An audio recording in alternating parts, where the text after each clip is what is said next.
Chapter 22. That was another of my frightening fantasies. Staring out my kitchen window at the woodpile, I imagined the whole scene with Mr. Northwood. If only it were true, I thought. If only I didn't have to shoot him. It was Thursday afternoon, and I had stayed home from school. My stomach was upset. I felt really shaky and strange. I was a nervous wreck. The alarm had gone off at 7, the usual time. I had started to get dressed, and then realized I couldn't face another day of school, another day of kids staring at me, wishing me good luck, asking me when I was going to shoot him. At first, I had loved all the attention, but now it frightened me. After my mom went off to work, I climbed back into bed. I was shaking all over. I couldn't get rid of my chills. Finally, I fell back to sleep and didn't wake up until noon. I kept getting painful stomach aches, and I felt like I had to puke. I forced down some buttered toast and a Coke for lunch, but then my stomach felt even worse. Maybe I'm sick, I thought. Maybe I really do have the flu. But I knew I was just scared to death about killing Mr. Northwood. Once he's dead, I'll feel so much better. That's what I told myself. Strange way to cheer oneself up, huh? I should have worked on my research project, but I knew I couldn't concentrate. I didn't waste a day, though. I found a good hiding place for the pistol. There is a loose stone in the basement wall behind the dryer. After I shoot Mr. Northwood, I'll pull the stone out and slip the gun into the hole. The gun will fit snugly behind the stone, and no one will ever find it. Finding that hiding place made me feel a little better, but just a little bit.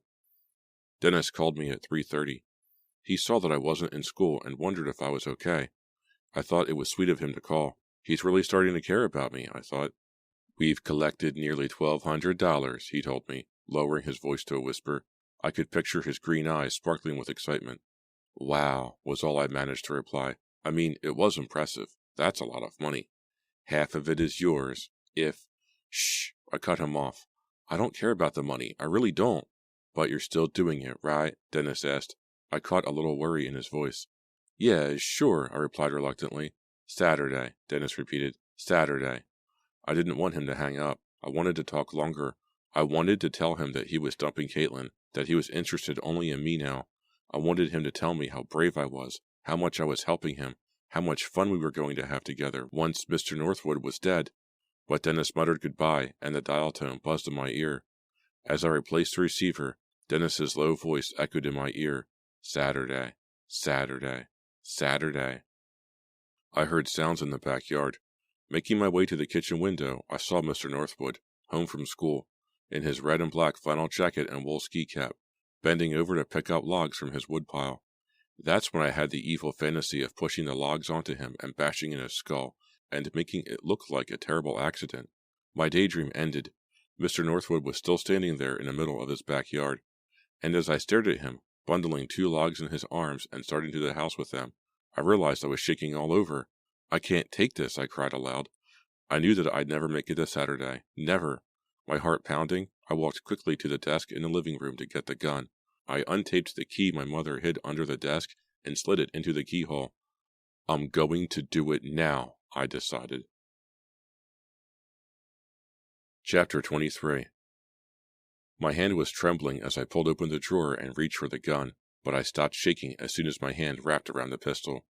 Something about how solid it was made me feel calmer. It felt so warm in my cold, clammy hand, warm and almost comforting. I dragged my coat out of the front closet and pulled it on. Then I slipped the gun into a coat pocket. I'm going to feel so much better in just a few moments, I told myself. I peered out through the window in the kitchen door. Mr. Northwood was bending over in front of the woodpile, arranging logs, his back to me. I opened the kitchen door and stepped out onto the back stoop. I had my right hand inside the coat pocket, wrapped tightly around the pistol. I'm going to feel so much better. It was a bone-chillingly cold day, but I couldn't feel it. I didn't feel anything except the pistol in my hand. I didn't see anything except Mr. Northwood bent over his logs. I made my way across my backyard, stepping carefully over the frozen ground, being careful not to make a sound. How close do I need to get, I asked myself, staring hard at Mr. Northwood's red and black wool back. How close? How close? Close enough not to miss. I stopped short when he stood up. Was he going to turn around and see me? Was he going to spoil this for me? He stretched, pushing his long arms straight up over his head. Then he bent again and began lifting logs onto a low stack. I pulled a gun from my coat pocket. I was squeezing it so tightly my hand hurt. I pulled back the hammer. It made a metallic click. I sucked in my breath. I sucked in my breath, afraid Mr. Northwood had heard it. He let out a groan as he dropped some logs onto the stack he was building. I took another step toward him, tiptoeing on the frozen grass. Another step. How close do I have to get? How close? Another step. Another. I raised the gun, aimed it at his back. Am I really going to do this? I suddenly wondered. Am I really crossing the backyard with a loaded pistol in my hand? Am I really going to shoot Mr. Northwood? Or is this another one of my violent fantasies? No, this was no fantasy. This was real. Cold and real. I aimed for his back, slid my finger over the trigger, and prepared to shoot. Chapter 24. Joanna! I gasped as I heard a girl shout my name. Mr. Northwood heard her too. He spun around, startled. Had he seen the gun before I jammed it back into my coat pocket? Joanna, I didn't hear you, he cried, his blue eyes wide with surprise. I came to ask you about the homework, I stammered, thinking quickly. I turned to see who had called out my name. Margaret! She was standing in the driveway, her bulging backpack slung over the shoulder of her coat. What are you doing here? I demanded. There's going to be a quiz tomorrow, she replied, making her way across the grass. You weren't there. I thought maybe you need the notes. What a considerate friend, Mr. Northwood commented. Where were you today, Joanna? We missed you. I didn't feel well, I told him. He tisk-tissed and returned to his logs. Margaret and I began heading back toward my house. I have a tape recording of the class, if you'd like to hear what you missed, Mr. Northwood called to me. I thanked him, but said I'd borrow Margaret's notes instead. Do you want to come in? I asked Margaret. I was studying her face, trying to figure out why she had come. She and I hadn't been friendly for weeks. I knew she hadn't come to deliver the history notes.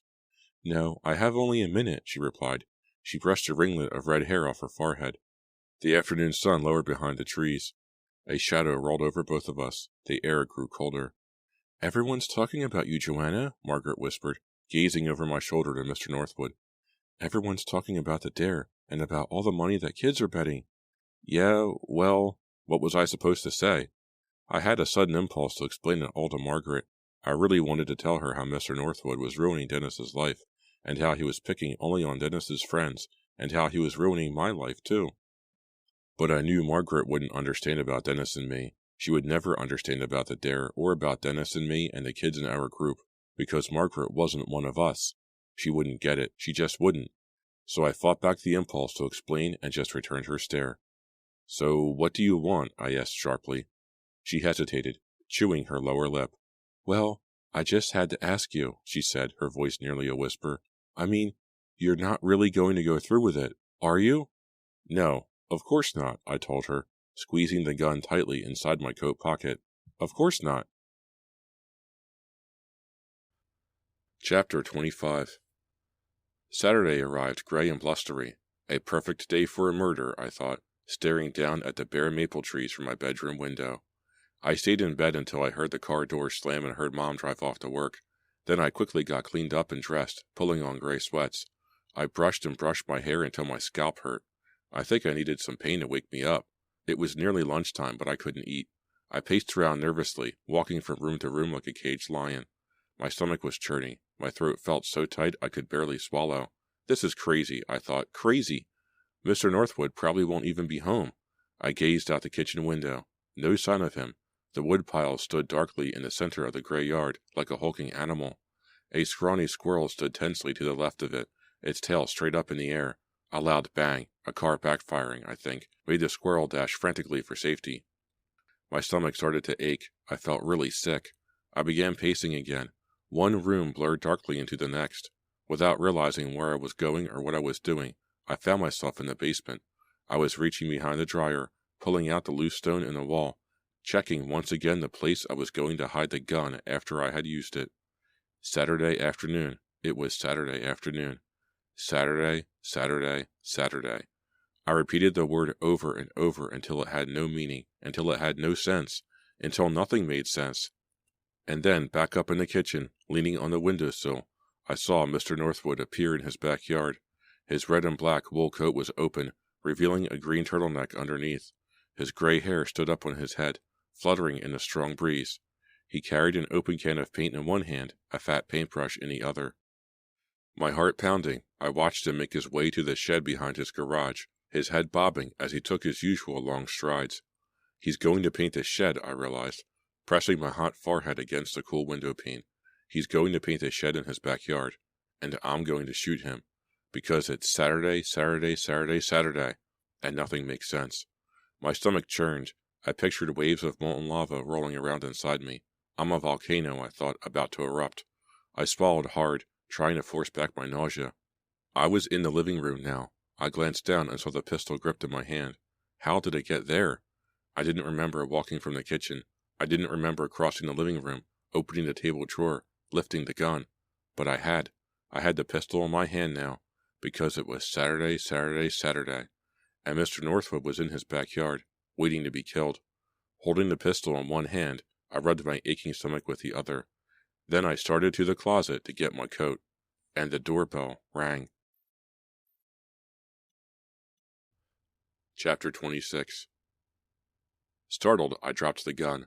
It hit the carpet and bounced toward the couch. The doorbell rang again. The sound sent a chill down my back. With a low groan, I bent and grabbed the gun. I stuffed it back into the drawer, pushed the drawer shut, and hurried to see who was at the front door. "Dennis!" He didn't smile. His eyes burned into mine. "Did you do it?" "Not yet," I said. I stepped back so he could get into the house. I'm not sure I can," I admitted. He didn't seem to hear me. "Is Northwood home?" I nodded. "In the backyard, painting his shed. Do you believe it? He picks the coldest day of the year to paint." "That's great," Dennis exclaimed, his eyes studying me. "What are you doing here?" I demanded.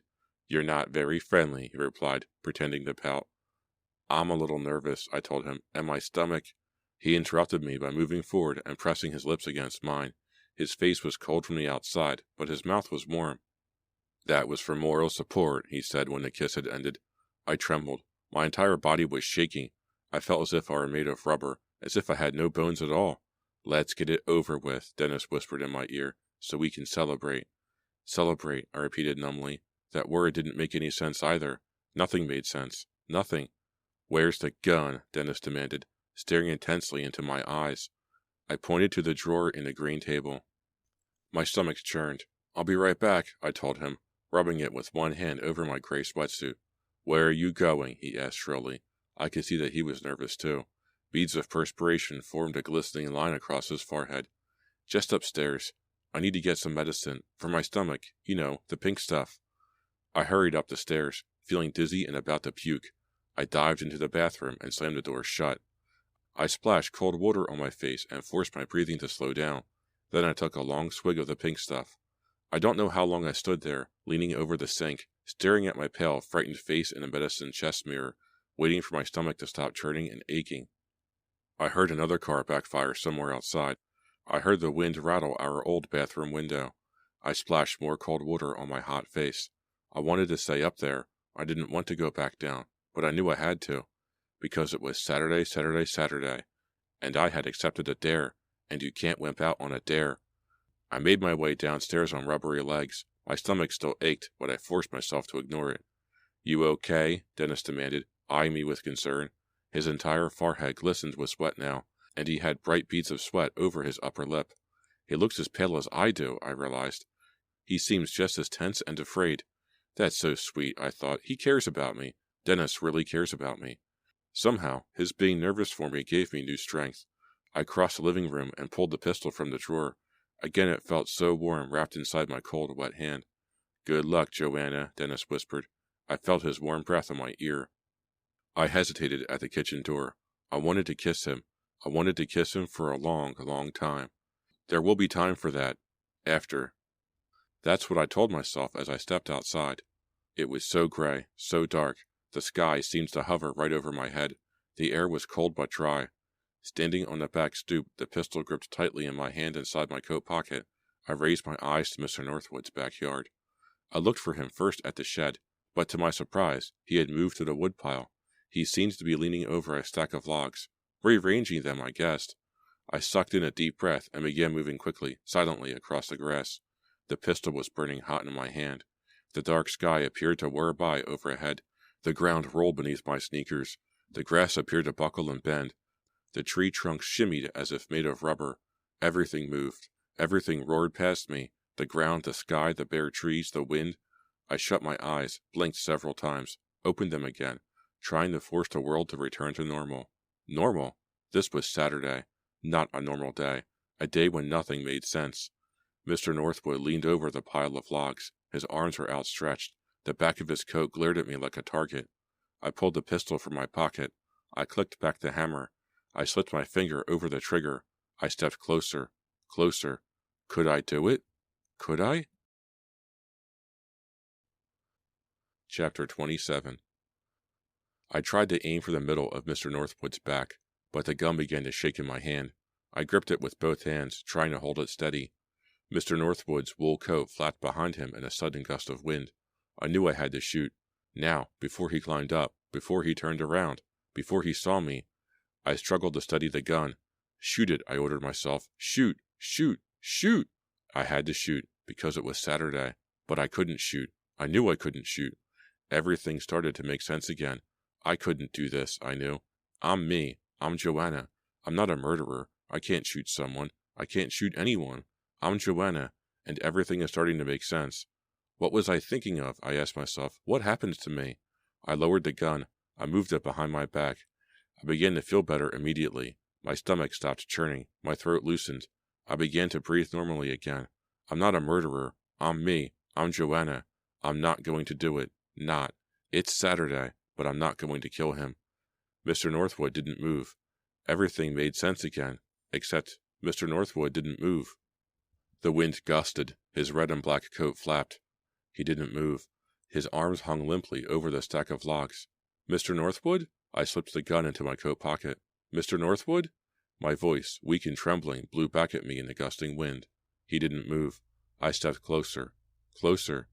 I gasped when I saw the dark stain on the back of his coat. The dark purple stain.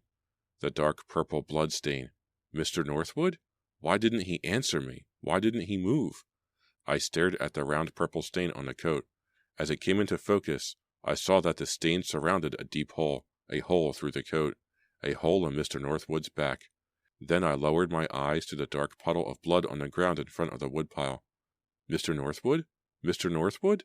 But of course he didn't answer me. As I stared in open-mouthed horror, I realized that he had already been shot to death. Chapter 28. My knees started to shake. I fought to stay on my feet. The gray sky seemed to lower over me, forcing me to see everything through a thick, swirling cloud. Suddenly, I became aware of footsteps behind me. I turned my head to see Dennis running across the grass, a smile on his face. "Joanna, you did it," he exclaimed. No, I choked out. "No, Dennis." He stepped beside me and slid his arm heavily around my trembling shoulders. His eyes were locked on Mr. Northwood's body, sprawled face down over the woodpile. "You did it," Dennis repeated happily. "I can't believe it. Wow, you did it." "But I didn't shoot him," I screamed, pulling out from under Dennis's arm. "Listen to me, Dennis. I didn't do it. I didn't." Dennis's grin didn't fade. His green eyes flashed excitedly as he turned to me. "Of course you did, Joanna. You shot him." "No, please, listen to me," I begged. "Check your gun," Dennis instructed calmly. "Go ahead, Joanna. Check it out." "Huh? What do you mean?" I hesitated, staring at him through the thick gray mist that refused to lift from my eyes. "What do you mean, Dennis? Why won't you listen to me?" "Check out your gun." He pointed to my coat pocket. I pulled the pistol out, the pistol I had never fired. Why was Dennis insisting that I had? "Look at it," Dennis instructed me, still grinning. "Your gun has been fired. See the powder on the barrel? Go ahead. Smell it." I obediently sniffed the nose of the barrel. I smelled gunpowder. The gun, I remembered, had felt so warm when I had lifted it from the drawer in the living room. "But Dennis, I didn't—" "I called the police," Dennis interrupted, his smile fading, his expression turning cold. "What?" I cried, startled. "I called the police," he replied casually. "They'll be here any second. I'll tell them it was self-defense, Joanna. Don't worry. I'll tell them that Northwood attacked you and you fired in self-defense." "But, Dennis, why?" I started to say, and then I stopped. It was all making sense. Even through the thick gray cloud that had lowered over me, it was all making sense. The car backfired while I was upstairs in the bathroom. It wasn't a backfire. "Dennis, you shot him," I cried in a hushed, shocked voice I'd never heard before. "You shot him, Dennis." Dennis took a step back, his eyes on Mr. Northwood's body. I'll tell them you did it in self-defense, Joanna, he said softly. But you shot him, I shouted, while I was in the bathroom. I could feel my fury grow. The volcano was about to erupt. I grabbed his shoulders. Dennis, why? He jerked away from me, his eyes lighting up angrily. Why, Dennis? I demanded. You set this all up, didn't you? I accused him. You set me up. Why? What's happening? A girl's voice called from the driveway. I turned to see Caitlin hurrying over to us. Oh, Caitlin, I cried, so happy to see her. Caitlin, help me, please? I went running to her, but she sidestepped me and hurried over to Dennis. It went perfectly, Dennis told her, grinning. He pointed down to Mr. Northwood's body. She kissed him on the cheek. We did it, Caitlin cried. Chapter 29. I froze. Caitlin slid her arm around Dennis's waist, holding him close. The trees along the back fence suddenly came to life, their branches trembling, their slender trunks leaning in a strong burst of wind. Fat brown leaves raced over my sneakers as if trying to flee. I don't get this, I muttered. It was all a dare, Dennis explained casually. Caitlin dared me to let you take care of our Northwood problem. You mean? Too many thoughts ran through my mind at once. I felt as if my head would burst. It was easy to get you to volunteer, Dennis continued. You seemed so eager, and you made it so easy, too. Caitlin nodded in agreement, her eyes on Dennis. I could hardly believe it when it turned out that you, of all people, owned a gun, he said with a laugh. I didn't even have to try to think of a clever way to kill him. You had the perfect weapon right in your own house. You went out with me just because you wanted me to kill Mr. Northwood? I demanded, ignoring the chills that ran down my back, ignoring the blood throbbing at my temples. Dennis nodded. Pretty much. It was a dare, see? Dennis is going with me? Caitlin murmured, staring hard at me. Didn't you wonder why he was suddenly so interested in you? I can't believe you planned this whole thing, I said, shaking my head unhappily. I have to get back on the track team, Dennis replied softly. Northwood was ruining my whole life. You seemed so eager to take care of Northwood for me. I let out a gasp. But then you shot him. You killed him. Why? I thought you might wimp out, Dennis replied. I couldn't take that chance, so I did it. But the police will think you did it. Everyone will think you did it.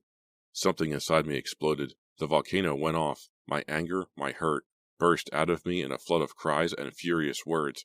I trusted you. I trusted you. I cared about you. I heard the words escape my lips, but I didn't feel that I was saying them. I was too hurt, too broken to think clearly, too angry, too betrayed to see. Caitlin and Dennis held on to each other. They stared back at me defiantly, coldly. My anger and hurt meant nothing to them. Nothing. Dennis had killed Mr. Northwood, and now I was going to be blamed.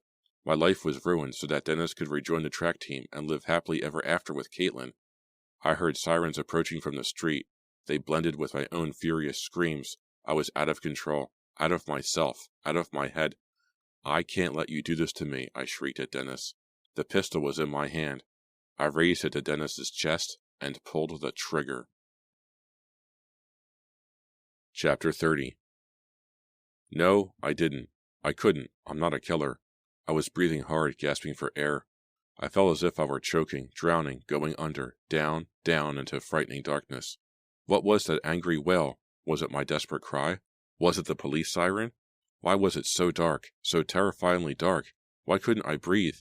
Drop the gun! Drop it! A man's stern voice broke through the darkness. Before I could move, powerful hands grabbed me roughly. I saw a flurry of movement, dark uniforms, grim faces. A hand pulled the pistol away by the barrel. Don't move, the man ordered. Someone stepped behind me, grabbed my arms, and forced them behind my back. The darkness lifted slowly. 4 police officers came into focus. 2 of them bent over Mr. Northwood. One of them held on to me tightly from behind. The other stepped up to Dennis and Caitlin. To my surprise, I saw that Caitlin had started to cry. It was so horrible, she wailed to the solemn-faced officer. We saw the whole thing, Dennis said, his features tight with sorrow, his arms still around Caitlin's trembling shoulders. Caitlin let out a sob. She took several deep breaths. We tried to stop Joanna, she told the police officer, wiping her tears off her cheeks with her hands. We tried to stop her, but we weren't in time. If only we'd arrived sooner, Dennis added, shaking his head. Just a few seconds earlier, and Mr. Northwood would still be alive. But she shot him, Caitlin cried. Joanna shot him? The other officer pulled my arms up behind me until I cried out from the pain. Read Joanna her rights, he instructed his partner. He lowered his face close to mine. The charge will be first-degree murder. Chapter 31. Hey, he's still alive. One of the officers bent over Mr. Northwood declared. Get an ambulance unit, his partner instructed. He's lost a lot of blood, but he's hanging on. He can make it if they hurry. Mr. Northwood wasn't dead. The good news made my heart jump as the officer droned on, reciting my rights. My mother, I murmured, struggling to think clearly. My mother is at work. We'll get your mother, the officer holding my arm said in a low, gruff voice. And you'll need a good attorney, miss. Even if the guy lives, you're in a lot of serious trouble. Assault with a deadly weapon, intent to kill. But I didn't. I choked off my words with a defeated sob. There was no way they would believe me. Caitlin and Dennis had seen to that. I could deny my guilt forever, but no one would ever listen. The whole school knew I was going to shoot Mr. Northwood.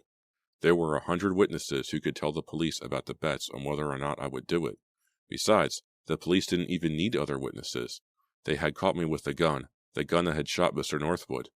No one would believe I was innocent. No one. The officer started to drag me to the police cruisers. I glanced back to see Caitlin crying her eyes out. Why did she shoot him? Why? I heard Caitlin mumble through her tears. Quite a performance.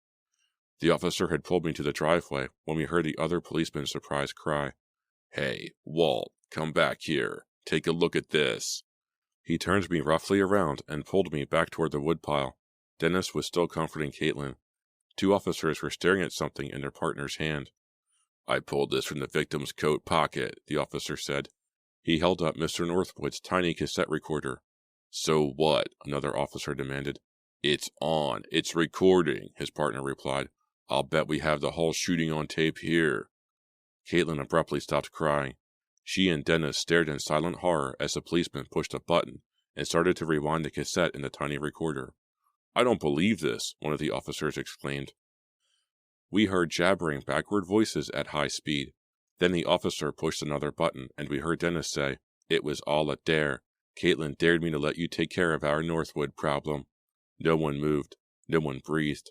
Turn it off, Caitlin shrieked. She made a grab for the tape player, but an officer pulled her back by the waist. Dennis let out a defeated sigh and lowered his head. Caitlin struggled to get to the recorder, but the officer held on firmly. You shot him, I heard myself say, through the tiny tape player speaker. You killed him. Why? And then we all listened to Dennis's confession. I thought you might wimp out. I couldn't take that chance, so I did it. But the police will think you did it. Everyone will think you did it. An officer moved to grab Dennis, but Dennis made no attempts to run. He stood with his head bowed, his black hair falling down over his face. The charge will be assault with intent to kill, an officer was saying. Caitlin was crying for real now. A policeman recited her rights to her in a low monotone. I heard a loud siren out front. I knew it was the ambulance for Mr. Northwood. The officer let go of my arms. He apologized. We'll need your statement, but you can give it later, he said softly. He gestured to Dennis and Caitlin and frowned. Some friends you got, he said sarcastically. I never heard of anything like this. What was that he was saying on the tape about a dare? I watched the officers guide Dennis and Caitlin to the police cruisers. Caitlin was sobbing loudly. Dennis walked with his head bowed. The dare? It was all just a fantasy, I told him. Just a crazy fantasy that got too real. I turned away from the flashing red lights and hurried to my house. This has been a Nightfall Audiobooks production of The Dare by R.L. Stine, a Fear Street novel, Book 21. Hi, this is Chris again with Nightfall Audiobooks, and thank you for joining me for my production of The Dare by R.L. Stine from the Fear Street series. Holy cow. What is all this about? So some rich kids have a bad teacher that gives them all a hard time because they're rich, so they think that they can just buy their way into whatever result they want to get, and he declines. He's the only teacher who's given them any kind of pushback or resistance. So Dennis goes ballistic and threatens him because he's going to go to the Bahamas, and he just has to go to the Bahamas, and he can't fathom that Northwood wouldn't give him a break. So they develop this elaborate plot to have someone kill Northwood and then frame someone else for it. That's ridiculous. And poor Joanna, she didn't see that Dennis was only dating her just to have her be the scapegoat. The poor girl. That's insane. He was preying on her emotions really, really hard. What a shame. I like how the study date went wrong, and the kids found Joanna's father's gun, and they accidentally shot one of them, and then they tried to frame Northwood for it by putting the shot kid on his driveway, and then putting the gun on his front step, and then when Northwood comes out, he's like, oh my god, what's going on? And why is there a bleeding teen in my driveway? And Dennis points at him in front of the police and goes, oh my god, Northwood shot my friend. Dude, seriously? And then they're going to use the same gun again to try to kill somebody? This is the 80s, dude. They had ballistics back then. What a moron. Dennis is an idiot. It's unfortunate what he put Joanna through, but it's a life lesson she will never forget. This book was suggested by you, my listeners, and thank you very much for the suggestion. It was fun to read. It was very, very short. I read this to you from a text file, so I was constantly changing little idiosyncrasies like little typos and formatting problems and things. So every time I sat down to record, the book got shorter to read because I kept on editing out all this dumb stuff like empty space and things. So that was fun to do. It's like a mini game. So what should I do next? I don't know. Please give me a suggestion. Write me an email at nightfallaudiobooks@gmail.com. I'm also on YouTube at Nightfall Audiobooks, and I have a Patreon page, patreon.com/nightfallaudiobooks. Any help would be greatly appreciated. So tell your friends, tell your mom, tell whoever you think would like to listen to me tell them tales from R.L. Stine. Thank you very much for listening, and I will see you next time.